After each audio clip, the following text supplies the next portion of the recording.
Evening everyone, good evening good evening good evening. क्या हाल है मेरे प्यारे बच्चों? घूम के आना पड़ेगा, टेबल आ गया बीच में। गुरु गुरु कर दो। क्या हाल है, क्या हाल है, क्या हाल है? Welcome welcome welcome to this session, next chapter talks. आज हम सेकेंड टाइम मिल रहे हैं, पिछले महीने मिले थे और जैसे मैंने वादा करके गया था कि हर महीने आएंगे, हर महीने मिलेंगे। तो क्या हुआ आज मेरे लिए बहुत बोल सकते ना, आज ऐसा खुशी सी महसूस हो रही है, इतनी खुशी से महसूस हो रही है क्योंकि इतनी सारी चीजें एक साथ हो गई। आज सुबह से बताता हूं मैं तुम्हें। तो हमारी टीम में भाई साहब बेहतरीन लोग हैं और इन बेहतरीन लोगों ने क्या करा, एक सरप्राइज प्लान किया था। तो वो सरप्राइज क्या प्लान किया था ये मुझे बताया नहीं है कि जैसे एक इवेंट था हमारा इवेंट क्या था कि हम लोग ना अगर जैसे आपको ध्यान हो तो एक नई कह सकते हैं ना कि एक नया संकल्प ले चुके हैं कि जो अलग अलग जगह पे रिमोटेस्ट एरियाज है, उन रिमोटेस्ट एरियाज में जाके जहां अभाव है चीजों का, वहां जाके बच्चों की मदद करेंगे जो बन पड़े हमसे। जैसे तुर्तुक वैली से हमने शुरू किया है, ध्यान हो तो, अगर आपने देखा था इंडिपेंडेंस डे वाला वो, तो हमारी टीम ने प्लान किया था कि एक एरिया है यही भोपाल में, स्लम एरिया है, तो वहाँ पे कुछ बच्चे हैं और एक एनजीओ है उन्हें पढ़ाता है। तो मैं सोचा मैं आज विजिट करूंगा, संडे भी था, फ्री भी था, और उन कह सकते हैं कि बच्चों के साथ में बातचीत करूंगा, समझूंगा और जो हमसे जो बन पाएगा वो करेंगे। तो मैं आपको पूरा कंटेक्स्ट बता रहा हूँ, इसके लिए सारी चीजें समझा रहा हूँ। और मेरा ऐसा मानना है, मैं भगवान से ये प्रार्थना करता हूँ कि मेरी जेब इतनी मजबूत कर देना कि मैं अपनी जेब का इस्तेमाल दूसरों के लिए कर पाऊँ। तो वही हुआ कि हमने वहां पे कुछ स्टेशनरी बुक्स वगैरह सारा लेके गए, बच्चों के साथ बात करूंगा, प्लान करेंगे, ये सब कुछ सोच के रखा था। ये मुझे पता था और मैं इसके लिए प्रिपेयर्ड था। बढ़िया, 10:30-11 बजे हम गए और बैठा, बच्चों के साथ बातचीत करा और फिर टू माय सरप्राइज, ठीक है, उन्होंने बोला कि सर ये एक वहां पे ना एक भवन और है, तो उस भवन में भी बड़े बच्चे पढ़ते हैं, चलो। मैंने बोला ठीक है चलो। तो मैं वहां गया। अब वहां जब पहुंचा तो वहां आप में से कुछ 11th के, कुछ 10th के बच्चे थे, ठीक है, 11th के और 10th के बच्चे थे।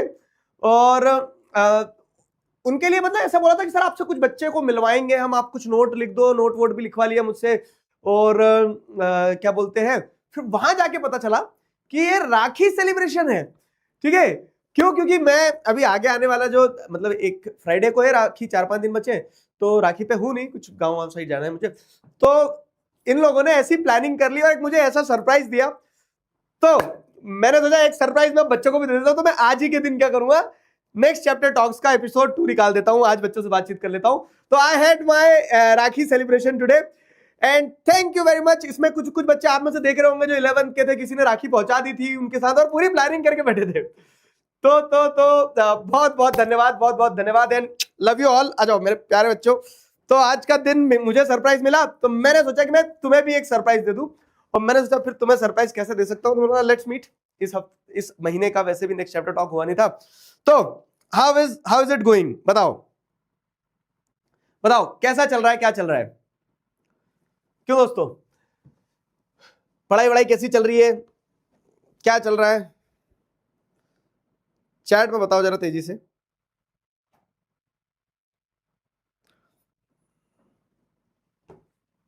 क्यों भाई?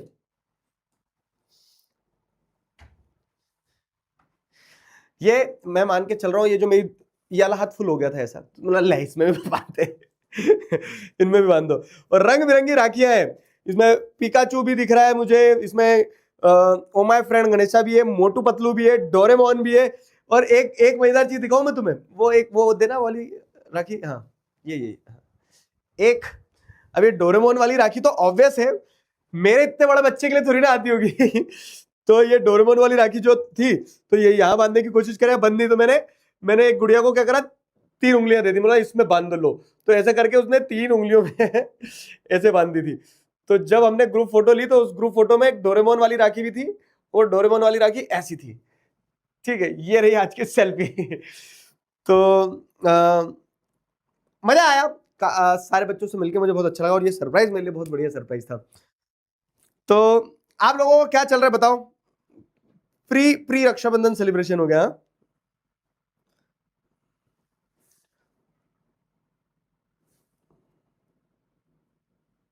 चैट मुझे दिख नहीं पा रही है।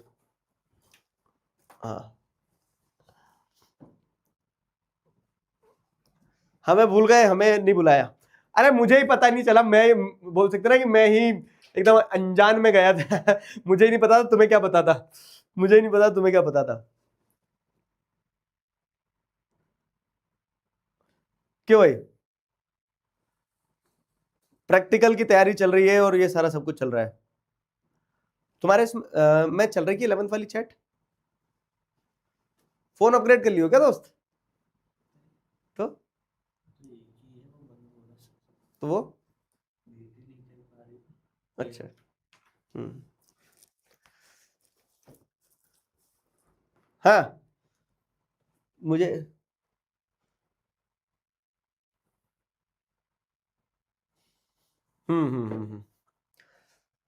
मेरा मेरा कुछ नहीं चल रहा है। देखो अब 9th की किताब बदल गई है तो 9th को पढ़ाना पड़ रहा है। 10th क्या बोलते हैं, बढ़िया चल रहा है और 10th को भी पढ़ा रहा हूँ। और 11 12th के मेरे बच्चे हैं जो मुझे पता है कि बहुत बढ़िया पढ़ रहे हैं। कॉमर्स साइंस ह्यूमैनिटीज सारे बच्चे धुआंधार पढ़ रहे हैं। बोल दो एक बार मेरे उस पर कर दे। हाँ ठीक है, साइंस ह्यूमैनिटीज वाले सारे बच्चे भी बढ़िया पढ़ रहे हैं, कॉमर्स वाले भी बढ़िया पढ़ रहे हैं। 12th के प्रैक्टिकल प्रैक्टिकल अभी कहाँ से आ जाते हैं? प्रैक्टिकल की फाइल तो उधर दिसंबर के आसपास, दिसंबर जनवरी में सबमिट होना शुरू होती है।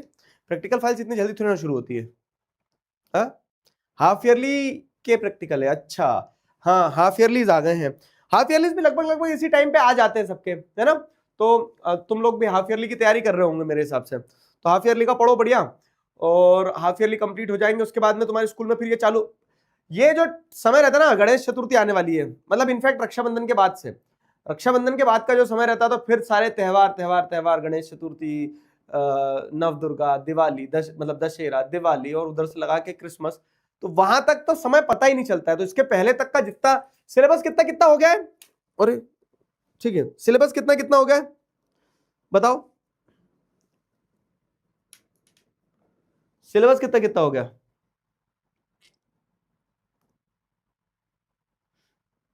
12th से शुरू हो रहे हैं, ठीक है। बैकलॉग बने हुए हैं फिलहाल तो। अब मैं तुम्हें ये भी बता रहा हूं, देखो अभी क्या छुट्टियां जैसे जैसे आएंगी ना, तो छुट्टियों में बैकलॉग खींच सकते हो, वो बहुत अच्छे से खींचे जा सकते हैं। क्योंकि स्कूल में भी क्या होगा, जैसे फ्राइडे का रक्षाबंधन है, सैटरडे आधे स्कूल वाले स्कूल लगाएंगे, आधे नहीं लगाएंगे।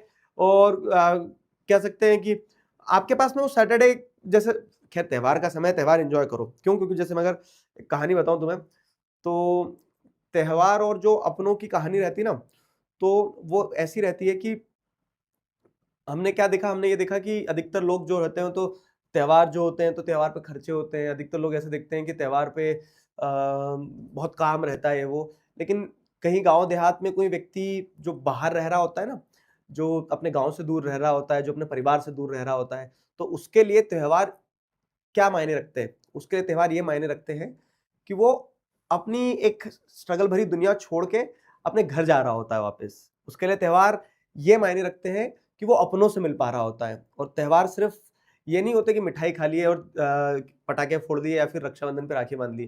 त्योहार त्योहार तब होता है जब कोई अपना आपसे मिल रहा होता है, तो उस त्योहार को त्योहार की तरह सेलिब्रेट करना।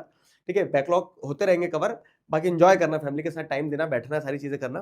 तो ये त्योहार वाला पूरा सीजन चल रहा होगा, लेकिन जैसे जैसे टाइम मिलते जाए तो बैकलॉग खींच लेना। क्योंकि अभी बैकलॉग बनता चले जाएगा, फिर मैंने बताया ना, फिर क्या है, पूरा फेस्टिवल सीजन चालू हो जाएगा। तो फेस्टिवल सीजन में तुम्हें और कोई समय नहीं मिलेगा किसी चीज का, फिर तुम लूप में घुस जाओगे। तो कब सिलेबस स्कूल में कंप्लीट हो जाएंगे, कब तुम्हारे बैकलॉग बढ़ते चलाएंगे, तुम्हें पता ही नहीं चलेगा। ये रहता है, समझे? तो त्योहार सिर्फ वो नहीं होते हैं कि त्योहार हमारे लिए कुछ बहुत बड़ा लेके आते हैं या फिर बहुत पैसा होगा तो ही त्योहार अच्छे होंगे। त्योहार तब भी बन जाते हैं जब कोई हमारा अपना हमारे पास होता है। तो अगर आप अपनों के बीच हो, नहीं हो, जैसे कुछ लोग ऐसे होते हैं ना कि पेरेंटल विलेजेस में जाते हैं त्योहार सेलिब्रेट करें, तो वहां जाओ तो समय देना। बैकलॉग बैकलॉग चलता रहेगा, तो एक दो दिन तो मैं ये कहूंगा कि अगर छुट्टियां मिल भी तो एंजॉय करना। ठीक है, इतना मत पागल हो जाना पढ़ाई के चक्कर में, 11वीं 12वीं के चक्कर में तुम ऐसे पढ़े जा रहे हो जैसे कि, देखो एक एक सिंपल सा कंसेप्ट है क्या, कि एक इंसान के पास में अपने जीवन में, बोल सकते हैं ना, जो यूथफुल टाइम पीरियड रहता है, जो एनर्जी वाले टाइम पीरियड रहते हैं, तो वो कुछ 40 साल ही रहते हैं। शुरुआत के 10 साल हटा दो, शुरुआत के 10 साल तो रोने गाने में निकल जाते हैं इंसान के। फिर ये 11 साल की उम्र से लगा के मान लो 50 साल की उम्र तक में आपके पास में क्या है, ये 40 त्योहार है आपके पास। 40 बार दिवाली आएगी, 40 बार गर्मी की छुट्टी आएगी, 40 बार रक्षाबंधन आएगा। तो आप सोचो ना, अगर आपके पास सिर्फ 40 रुपए होते तो आप हर एक रुपए को खर्च करने से पहले कितना सोचते। तो वैसे ही क्या है ना, ये हर एक साल में एक बार आने वाले जो मौके होते हैं ना, चाहे वो रक्षाबंधन हो, चाहे वो दिवाली हो, चाहे वो गर्मी की छुट्टियां हो, तो उनको ऐसा देखना कि आपके पास सीमित ही है ये, इसके बाद में इतना मौका नहीं मिलता है वापस, तो उनको दबा के एंजॉय भी करना चाहिए। ठीक है, ये मेरा तो ये मानना है, मेरा तो ये मानना है। तो निकल गया यूं ही वो वाली फिलोसफी मत चलाना, ठीक है, निकल गया यूं ही वही वाली फिलोसफी मत चलाना। ठीक,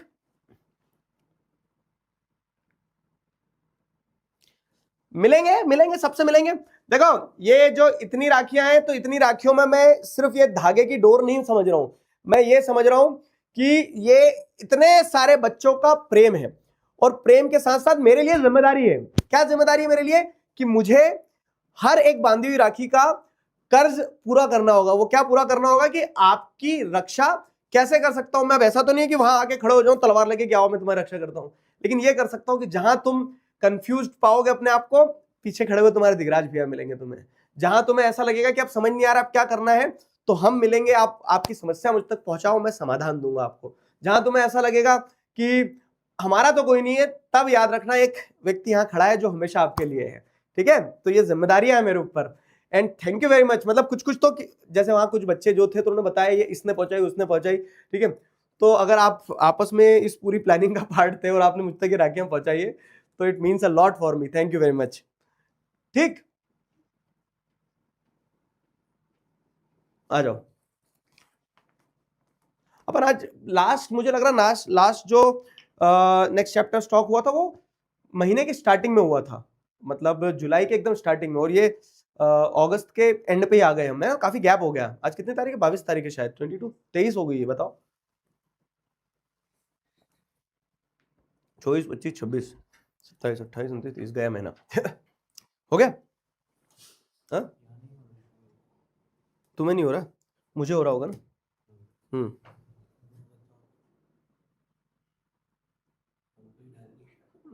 हम्म,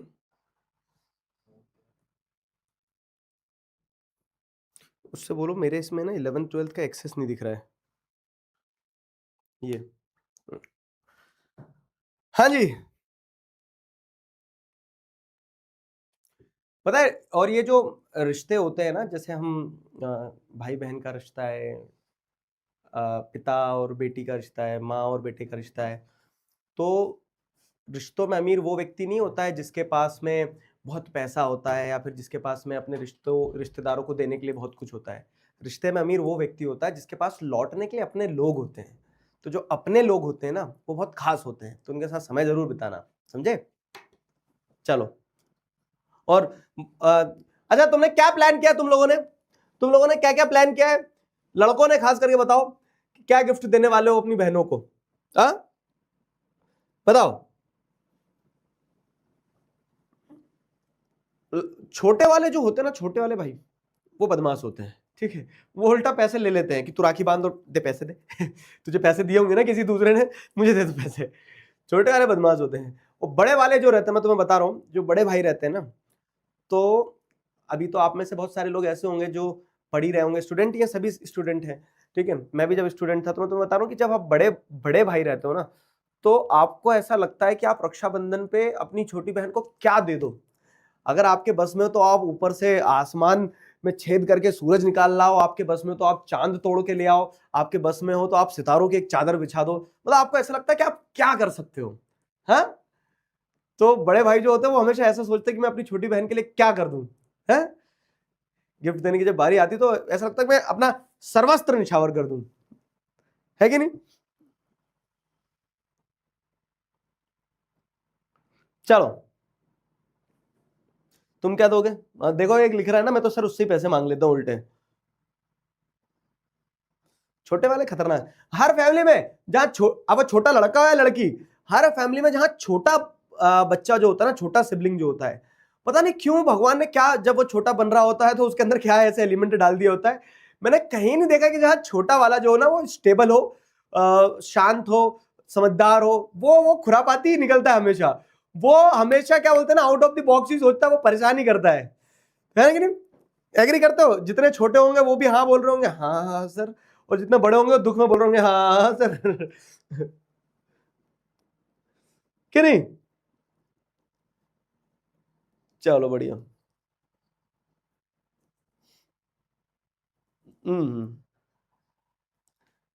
बीच वालों का बेचारों को कुछ नहीं होता है, बीच वालों का तो अस्तित्व भी नहीं होता है।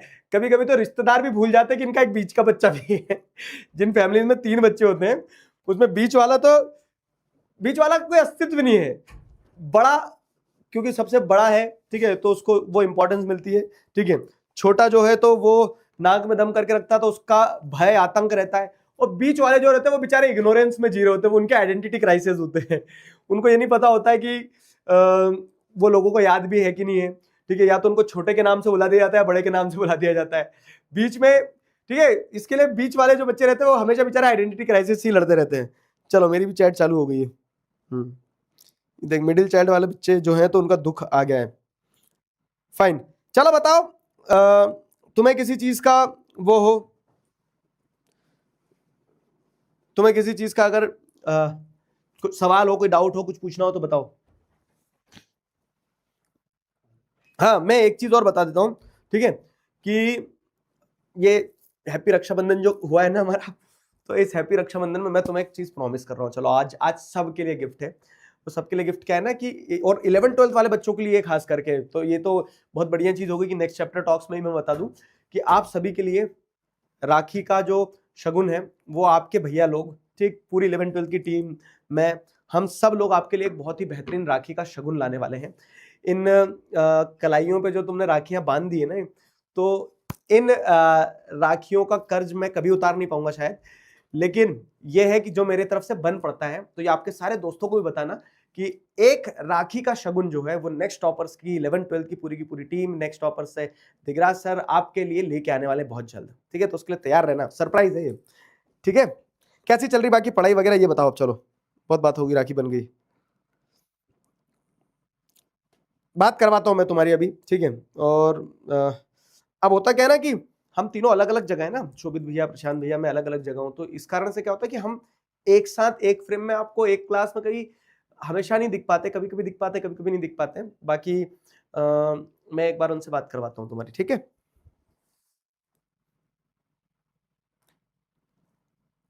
चलो कैसा शगुन, शगुन जब आएगा तो पता चल जाएगा, ठीक है। डाउट हो कुछ तो पूछो, बताओ, if you have any doubt. क्या चल रहा है? चैट उड़ जा रही, मैं पकड़ नहीं पा रहा हूँ। पढ़ाई तो ठीक चल रही है, बढ़िया, पढ़ाई ठीक चल रही है। और फोन का डिस्ट्रैक्शन खत्म नहीं हो रहा है। देखो फोन का डिस्ट्रैक्शन तो मैं तुम्हें बता रहा हूँ, तुम नहीं हो, अब ये डिस्ट्रैक्शन पेरेंट्स तक भी पहुंच गया है, ठीक है। मिनियन लटक रहा है यार, मिनियन का वजन बहुत है इसमें। खैर जो मैं तुम्हें वापस आके बता रहा हूँ कि फोन का डिस्ट्रैक्शन जो आप कह रहे हो, तो फोन का डिस्ट्रैक्शन से सिर्फ आप एकमात्र परेशान नहीं हो, पेरेंट्स भी परेशान है उस चीज से।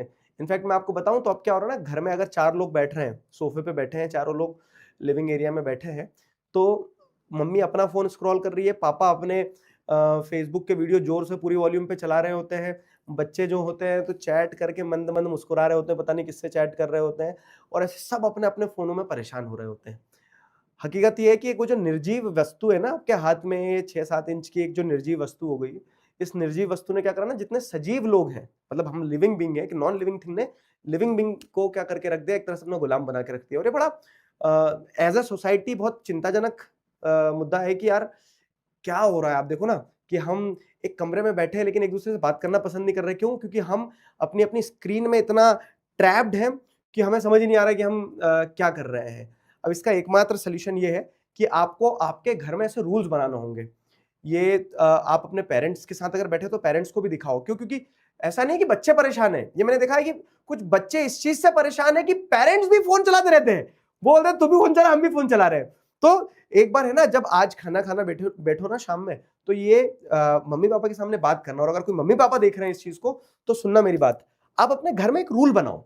क्या रूल बनाओ? कि नो स्क्रीन टाइम का रूल है कि अगर हम खाना खाने के बाद में 20 मिनट सारे घर वाले लोग एक साथ बैठ रहे हैं तो हम ये तय करें कि कोई भी फोन ना चलाए, चाहे पापा की कितनी इंपॉर्टेंट मीटिंग हो, चाहे मम्मी के पास कोई भी मौसी का फोन आ जाए, और चाहे हमें किसी भी दोस्त से बात करना हो, या फिर इंस्टाग्राम पे किसी का भी वीडियो देखना हो, या फिर कोई भी यूट्यूब का क्यों ना सेशन चल रहा हो, 20 मिनट अगर हम बैठे हैं घर वाले तो हम बिना स्क्रीन के बैठेंगे, इंसानों से इंसानों की बात होगी, ठीक है, वो वार्मथ बचाए रखना है। क्यों? नहीं तो एक दिन ऐसा हो जाएगा कि हम इतना डिजिटल डिपेंडेंट हो जाएंगे कि परिवारों में वो जो बॉन्ड होना चाहिए वो बॉन्ड ही खत्म हो जाएगा। समझ में आया? तो ये ध्यान रखना, ये एक चीज कर सकते हो आप। सर थप्पड़ मार दो, ये क्या फैंटेसी भाई, प्यार से बात कर लो, ठीक है, सारी चीजें कर ले, इसमें थप्पड़ मार दो ये कहां से आ गई? चलो एग्जाम के लिए 2027 क्या होगा भैया? सुनो मेरी बात, तुम आज से अगर टेंशन लोगे तो क्या ऐसा होगा कि टेंशन लेने से तुम्हारे पेपर बहुत अच्छे चले जाएंगे? नहीं ना। जब आप टेंशन लेने से पेपर अच्छे जा ही नहीं सकते हैं तो उसका सिंपल चीज ये है कि टेंशन मत लो, जो करने से पेपर अच्छे जा सकते हैं वो करो। और वो क्या कर सकते हो? वो ये कर सकते हो कि सिस्टमेटिकली काम करते चलो। तो जैसे जैसे सिस्टमेटिकली काम करते चलोगे तो उससे पेपर अच्छे जाएंगे। उस चीज पे ध्यान दो बस, ठीक है, उस चीज पे ध्यान दो। बंदूक, चिकारा भाई की बंदूक वगैरह सब रखी है, सारा सब कुछ है। वो ये पुराने 5.0 4.0 बच्चों को याद करती बंदूक, सारी चीजें, ठीक है। तो I miss you all. Network गया क्या मेरे दोस्त? नहीं, नेटवर्क तो फुल है, नेटवर्क तो फुल है। अभी राखी, यार देखो ये तो मुझे खोलना पड़ेगा क्योंकि और ये खोल के मैं सारी समेट के रखूंगा। क्यों? क्योंकि ये सिर्फ राखियां नहीं है, धागा नहीं है, सिर्फ पिकाचू नहीं है, ये क्या है, बहुत प्रेम है ना, आप सभी का प्रेम है, तो इसको तो संजो के रखना पड़ेगा। और एक और चीज बता दूं कि शायद भाइयों के हाथ में से कलाई में से राखियां खुल जाती है और निकल जाती है, लेकिन जो बहनें होती है ना, वो जीवन भर अपने भाइयों की चिंता और उनसे प्यार जो है उस गठान को बांध के रखती, वो कभी नहीं खुलती है। तो वो उससे बंधे हुए हैं हम। ये तो मुझे खोलना पड़ेगा क्योंकि अभी राखी में एक हफ्ता है और मेरे लिए सरप्राइज था आज तो पूरा। और ये एक हफ्ता है और ऐसे दोनों हाथ बांध के चलूंगा। वो एक मूवी देखी तुमने, शहंशाह? उसके हाथों में यहाँ पे क्या रहता है, जाली के वो पहने रहते तो गोलियां नहीं लगती। तो मैं भी ऐसा कर दूंगा, शहंशाह। हाँ? बताओ।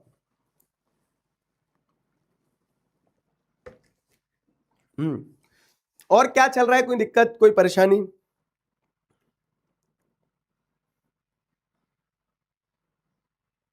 बताओ। योगा, हाँ योगा करना चाहिए, बिल्कुल कोई बुराई नहीं योगा करने में। बुराई का मतलब, एक एक चीज मैं बताऊं तुम्हें, आप में से, अच्छा चलो बताओ कितने लोग ऐसे हैं जिनके लाइफस्टाइल में एक्सरसाइज एक इंपॉर्टेंट पार्ट है? आप कुछ भी करते हो, आप योगा करते हो, आप रनिंग करते हो, आप कोई स्पोर्ट्स खेलते हो, या फिर आप जिम जाते हो, जो भी है, कितने लोग ऐसे हैं जिनके लाइफस्टाइल में ये एक इंपॉर्टेंट इंटीग्रल पार्ट है?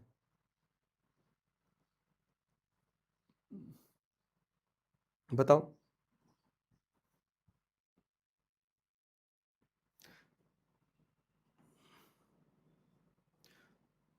तो जरूरी क्या है ना, देखो होता क्या है, मैं अपनी लाइफ से अगर आपको बताऊं तो मुझे जहां तक ध्यान है, क्लास 10th से आज तक, ये समय हो गया 10वीं छोड़े, मतलब ये इट्स बीन ऑलमोस्ट 10-12 ईयर्स, हाँ है ना, 10-12 साल हो गए मुझे 10वीं से पास हुए। कक्षा 10वीं से सूर्य नमस्कार करना वॉज मतलब is a integral part of my life. सुबह उठ के आप अपने दैनिक दिनचर्या में शुरू हो रहे हो, उससे पहले आपका ये है कि एक बेसिक सेट ऑफ सूर्य नमस्कार लगाना है। क्यों? क्योंकि ये शरीर जो है ना आपका, ये शरीर ही आपका है। अगर आपको ये भ्रम है कि आपका दोस्त आपका है, आपको ये लगता है आपके पेरेंट्स आपके हैं, आपको लग रहा है कि आपकी गर्लफ्रेंड या आपका बॉयफ्रेंड आपका है, तो ये कोई भी आपके नहीं है। अगर आपका कोई सच्चा है तो वो आपका शरीर है। और अगर आप उसे समय नहीं दे रहे हो, अगर आप उसे फिट नहीं रख रहे हो, अगर आप उस पर काम नहीं कर रहे हो, तो मेरे दोस्त जिस दिन ये चलना बंद होगा, मान लो, चलो एक एग्जांपल ले रहा हूं मैं, अगर आपके दोनों मतलब रीढ़ की हड्डी खराब हो गई या दोनों पैर काम करना बंद कर गए, आप इतने डिपेंडेंट हो जाओगे किसी और के ऊपर कि आपकी कोई जिम्मेदारी लेना नहीं चाहेगा उस समय पे। तो अगर सबसे सच्चा साथी कोई है तो वो आपका शरीर है, तो उसका ध्यान रखना तो बहुत जरूरी है। उसका ध्यान कैसे रख सकते हो आप? उसका ध्यान ऐसे रख सकते हो कि आप अपने लाइफस्टाइल में एक्सरसाइज को एक दिन का इंपॉर्टेंट पार्ट बना ही लो। करते हो?